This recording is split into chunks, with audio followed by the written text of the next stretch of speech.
To the world, she was the woman every man dreamed of. To him, she was just the silence between his ambitions. And when he let her go, he thought he was setting himself free.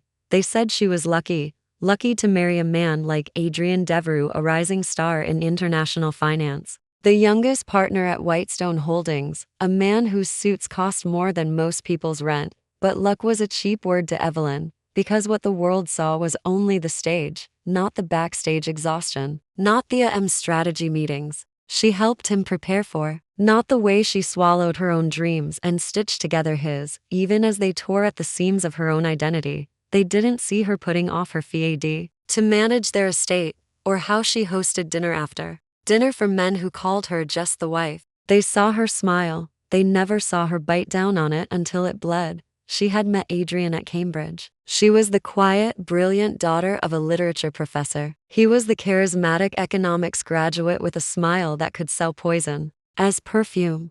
He noticed her in a library, said she looked like someone who had answers no one dared ask. She fell hard, deep, all-consuming, and for a while, he made her feel chosen. Then came the wedding, the London flat, the sleek parties, the whispered congratulations, the careful dissection of her wardrobe to make her appropriate, the unspoken rule that she never shined brightly beside him. By year 3, she had memorized his secretary's number more than her own sister. By year 5, she could predict when he would bring home wine, and when he'd bring home fury. By year 7, she forgot what her voice sounded like when it wasn't echoing someone else's goals. And then came the betrayal, not the affair itself. Evelyn had suspected that long before the final blow, but the way he served her divorce papers during a charity gala in front of everyone, he didn't even look ashamed. "We grew apart," he said coldly, as if love were a stock that had simply lost its value. And standing beside him in a glittering black dress Evelyn had helped pick out months ago was Celeste, his new executive assistant, the same girl Evelyn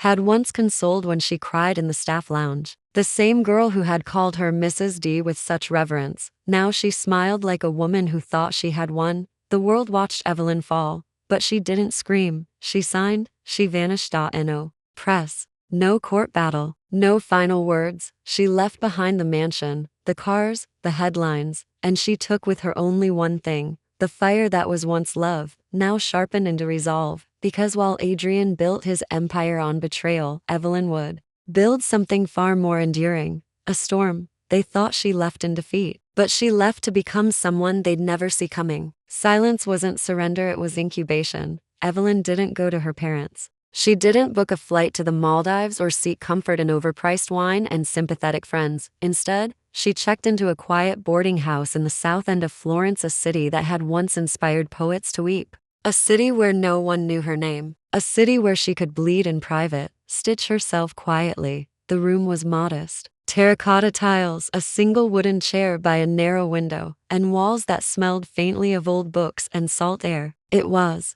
in its starkness, the most honest space she had ever inhabited. For weeks, she spoke to no one. She wandered the winding streets like a shadow slipping between time. Each day she bought a single espresso and watched artists paint strangers in Piazza Santo Spirito. She traced statues with her eyes the way she used to trace Adrian's face, gently, like it might vanish if she touched too hard. Her phone remained off. Not a single call to anyone back in London. Not to her sister, not to the therapist she had once seen in secret, and certainly not to the man who still graced magazine covers with that smug half-smile. But within her, something had begun to unfurl.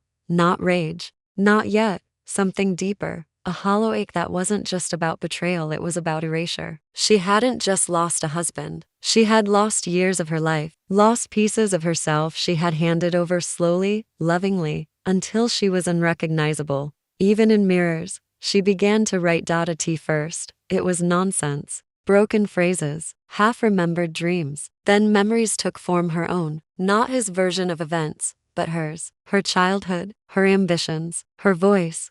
She filled one notebook, then another. Her handwriting, once so careful and refined, now spilled. With urgency, one night, after nearly 2 months in Florence, she stood at the river bank and whispered his name, not in mourning, but as a farewell. Then she whispered her own, Evelyn. Evelyn Marlowe. And for the first time in years, it sounded like power. She applied for a new passport. She registered under her maiden name. She enrolled in an executive design program, a field Adrian had once mocked as a hobby for rich wives. But Evelyn knew beauty. She had created elegance out of nothing her whole life. Now she would make an empire out of it. Her silence had birthed clarity. Her heartbreak had curated focus. And Florence? Florence had held her while she reassembled. The blueprint of her resurrection. When she stepped onto the plane back to London, no one recognized her. The cheekbones were the same. The eyes, still quiet but no longer pleading. She wore no wedding ring. No trace of the woman they discarded. Evelyn was no longer mourning the fire. She had become it. No announcement. No confrontation. No tears spilled on marble floors. She left as quietly as she had loved. But the storm she carried would thunder back louder than betrayal itself. They looked for her briefly. Or rather, the tabloids did. The disappearance of Evelyn Devereux made headlines for a week, maybe two. She was photographed once at a train station in Zurich, a blurry silhouette under a wide-brimmed hat. Another tabloid claimed she had joined a monastery. Another said she was undergoing treatment for heartbreak in Bali. None of them got it right. Adrian didn't make a public statement. Why would he? His silence said what society needed to believe. Evelyn had crumbled. She had retreated, like every discarded woman was expected to. But Evelyn wasn't retreating. She was rebuilding in a city where no one knew her story. She became a ghost with purpose. While others scrolled headlines for scandal, she studied. She walked into rooms filled with ambition and strategy, rooms Adrian had once barred her from. With a kiss on the forehead and a dismissive, "This isn't your world," she made it her world. Her professors noticed her quickly. She was older than the average student, quieter, more deliberate. Her designs were not just beautiful. They told stories of constraint, of silence, of a woman who stitched elegance out of absence. Every line she drew carried a pulse. Every garment she envisioned was both armor and resurrection. She didn't talk about her past. But one evening, over wine and sketches, a fellow designer asked where she had learned to understand silhouettes so intuitively.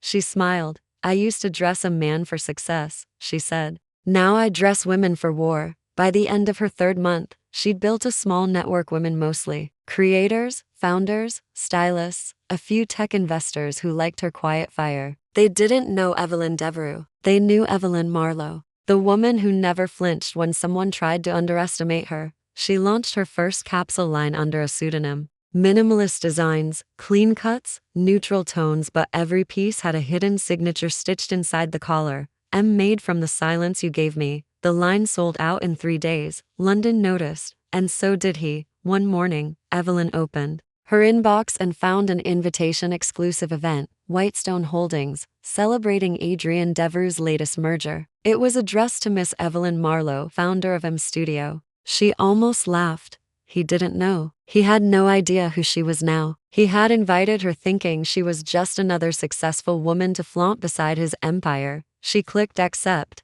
not to show him who she was, but to remind herself of who she no longer had to be. Some wounds are not visible until they speak. Some oaths are not broken until silence is shattered. And some returns are not meant for forgiveness but for reckoning. The Whitestone ballroom shimmered like a dream too expensive to wake from. Crystal chandeliers spilled light across polished floors, where wealth danced with ego under the guise of elegance. Laughter floated like perfume, artificial, practiced, sharp-edged. Evelyn stood at the edge of it all, cloaked in charcoal silk, her back straight, her eyes softer than they should have been. She did not arrive to reclaim a throne because she had built a kingdom that no longer required his crown. But still, her pulse betrayed her as she stepped into the hall Adrian had filled with strangers pretending to adore him. And then she saw him.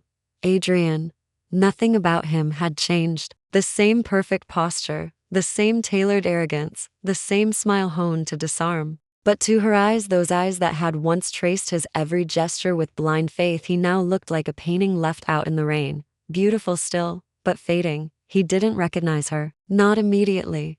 She moved through the crowd like smoke, stopping only when she reached the exhibit, a collection of luxury collaborations backed by Whitestone Holdings. Among them, a mannequin wearing a design unmistakably hers. He had bought her line. He didn't know. He had acquired her without knowing he'd welcome the ghost he buried. And ghosts, when given form again, are not content to haunt quietly. Miss Marlowe, A voice purred from behind her. She turned. Adrian. His smile was the kind that once made her knees tremble. Now it just made her want to rewrite every chapter he thought he'd closed. I'm told you're the force behind studio. Your designs are remarkable. She offered her hand, gloved like always. He took it. Thank you, she said softly, holding his gaze. Though I believe we've met once, a long time ago. His brow furrowed slightly, just for a second.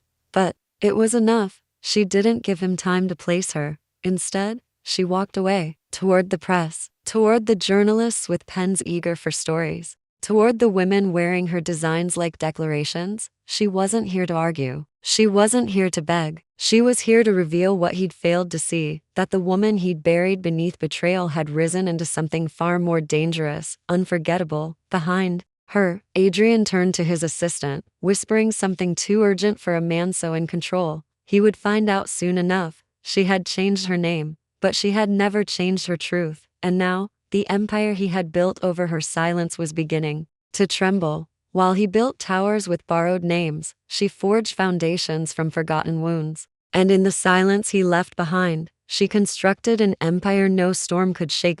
In the weeks following the gala, Evelyn Marlowe's name began to echo in circles Adrian had always believed belonged to him alone. Tech investors whispered her name. At brunches where men once boasted about mergers, fashion editors left voicemails requesting interviews. Influencers begged to wear her designs. But Evelyn remained distant, elusive, always behind tinted glass, speaking through agents who knew better than to offer more than a smile. She didn't crave fame. She orchestrated relevance. Her power wasn't in being seen. It was in being unavoidable. It had started in a Florence cafe, on a paper napkin where she'd drawn the first sketch of a design meant to shield the chest and expose the throat. Vulnerability by design. From there, she had mapped out every step like a military strategist. She studied market gaps in luxury aesthetics, identified investors who funded women-led startups, built a core team of women who had once been overlooked, underestimated, dismissed. Each of them had a story. Each of them burned for more.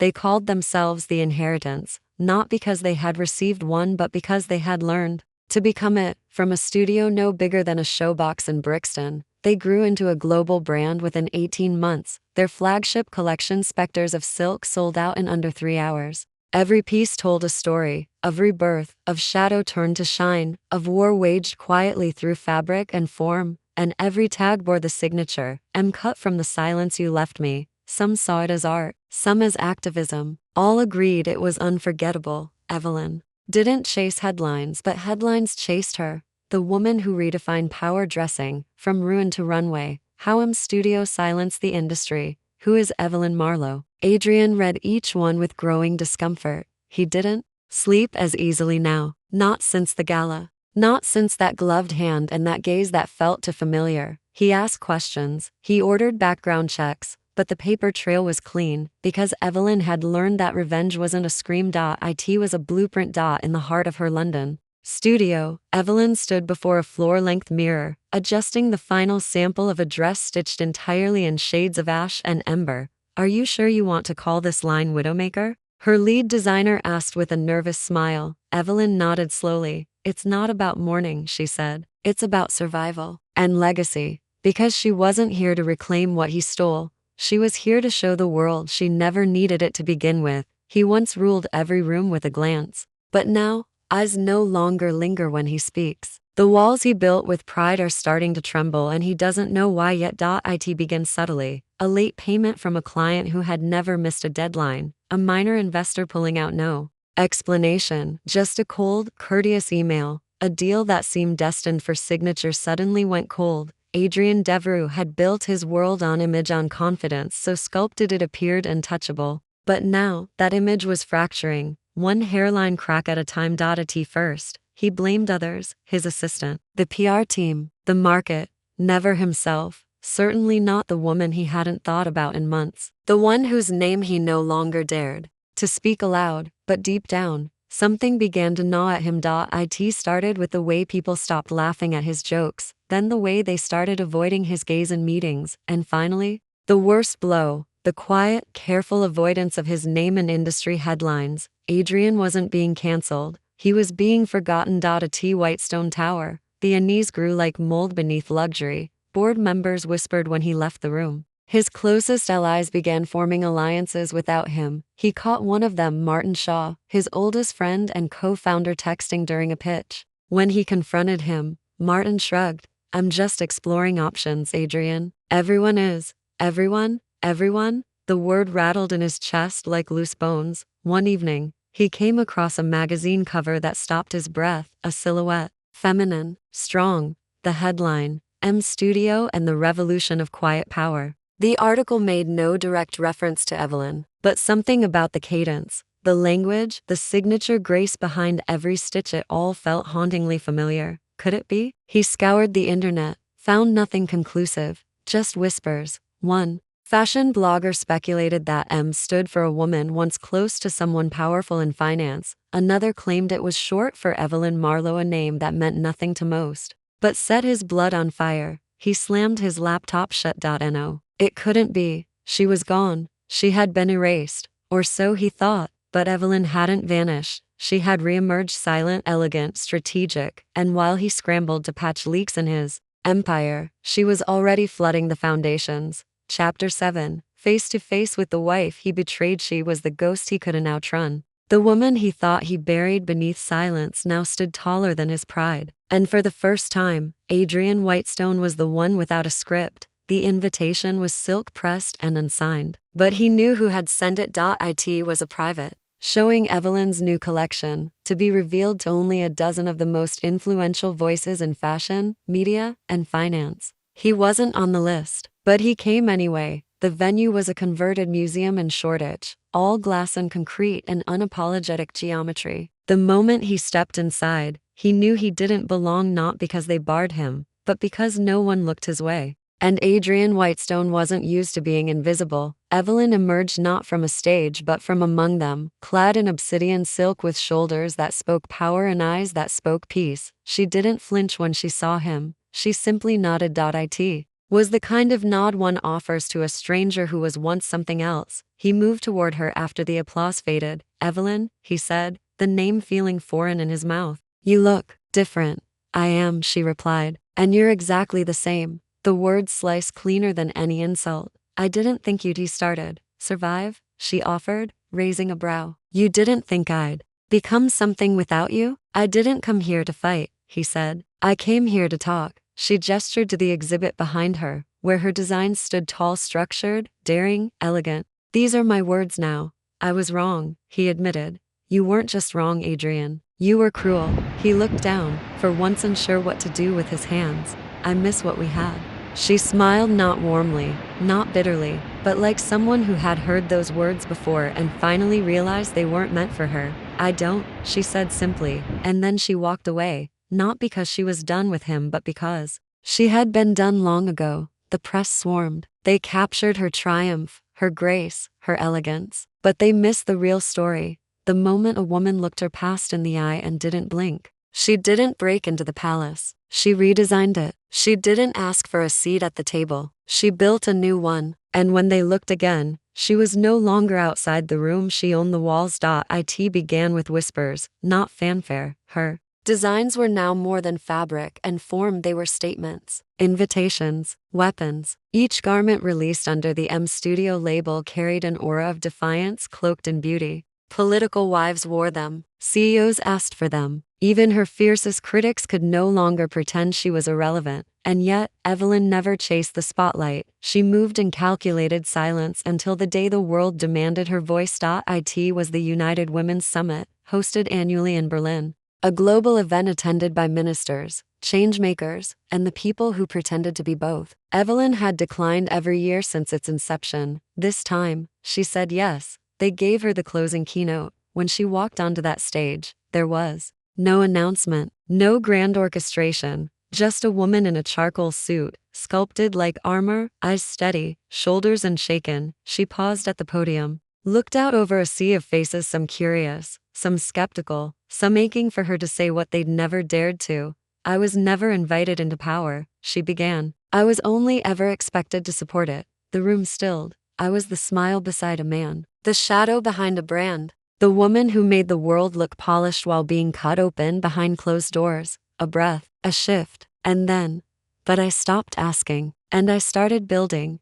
Thunderous applause. But she wasn't finished. Power, she said, isn't inherited. It's reclaimed. She walked off stage before the claps could crescendo because queens don't wait for permission to exit. Adrian saw the headlines the next morning. Evelyn Whitestone rewrites the rules of power. Not a comeback, a coronation. From silent wife to sovereign voice. He didn't speak for hours, just stared at the screen, because in that moment, the truth settled like dust across his legacy. She didn't just survive without him, she thrived above him, and the world had finally learned her name not as his wife, but as her own storm. When a man builds his power on borrowed voices, silence becomes his greatest enemy. And when the woman he dismissed becomes the world's loudest name, he crumbles, not from scandal, but from irrelevance. The silence came first, not a storm, not a scandal, just the unbearable stillness where his name used to echo. Adrian Whitestone sat in his penthouse office where the city once unfolded beneath him like a kingdom and refreshed the news. Again and again, no mention, no quote, no feature. He wasn't trending, he was fading. He'd once been the man with the answers. Now, his emails went unanswered. Board meetings ended early. His trusted allies gave polite nods, then left him out of new deals. Clients canceled, citing vague strategic shifts. At first he blamed the economy, then the media, then fate, but not her. Never her. That possibility was too unbearable, until he saw her, not in person, but in the headlines. Evelyn Whitestone crowned architect of influence by Vogue Business. From forgotten wife to industry oracle. M Studio expands to global tech partnerships. Fashion meets power, each headline read like a verdict, and each one reminded him, this wasn't just success. This was displacement. She wasn't occupying her lane, she had paved over his. He started showing up unannounced to boardrooms, to investor dinners, even to events he wasn't invited to. He was desperate not for redemption, but for relevance. But the room no longer paused when he entered. The air didn't shift, and when he tried to speak, people nodded politely and moved on. Even Martin, his co-founder, his oldest friend, had started wearing M cufflinks. When Adrian noticed, Martin smiled casually. Evelyn's team gifted them. She said they were made from reclaimed metals. Thought you'd appreciate the poetry. Poetry. That was what she did now, turn wreckage into art, even his. One night, Adrian opened a bottle of the wine he and Evelyn had once shared on their anniversary. He sat alone, rereading old interviews where he spoke as if the world owed him its attention. He tried to remember when exactly he stopped listening. Maybe it was the night she cried and he turned over in bed. Maybe it was the week she stopped speaking, and he never asked why. Or maybe it was every moment. He chose image over intimacy, business over bond, ego over Evelyn. He poured another glass, but it didn't numb the truth. He had built a tower so high, he never noticed the queen leaving the ground. And now, she ruled from above him. She didn't need to burn his world to feel powerful. She only needed to stand tall in her own. And in the quiet of her triumph, the world finally listened. The final stage of power isn't vengeance, it's peace. Evelyn Whitestone stood on the balcony of her new design headquarters, 12 stories above the Thames, overlooking a city that once crushed her and now craved her presence. Her phone buzzed out, an invitation from the Minister of Culture, a request from Harvard to speak at commencement, a handwritten note from a teenage girl in Jakarta. You made me believe I could start again. She let the wind carry them away in her thoughts. This, she realized, was the true throne, not a gilded chair in a man's empire, but a life rebuilt without permission. A life designed stitch by stitch, from ruin into radiance. She wasn't haunted anymore, not by Adrian, not by what she lost. She had simply outgrown it. Adrian's name was still etched on plaques and printed on fading business cards, but no one reached for them now. His empire hadn't collapsed with a bang. It had dissolved in her silence, not because she destroyed him, because she no longer needed to. One evening, she walked alone through the sculpture garden behind her new foundation. The final statue had just been installed. It was titled, Becoming a Woman, with her back half turned, walking away, not in defiance, but in freedom. Evelyn touched the edge of its stone shoulder. Her reflection shimmered in the glass wall beside it. Not broken, not bitter, whole, she whispered, not to the statue, but to the woman she once was. You survived, and then, you created. The stars blinked above her, and for the first time, In years, she didn't feel the need to look back. Her empire wasn't inherited. It was earned.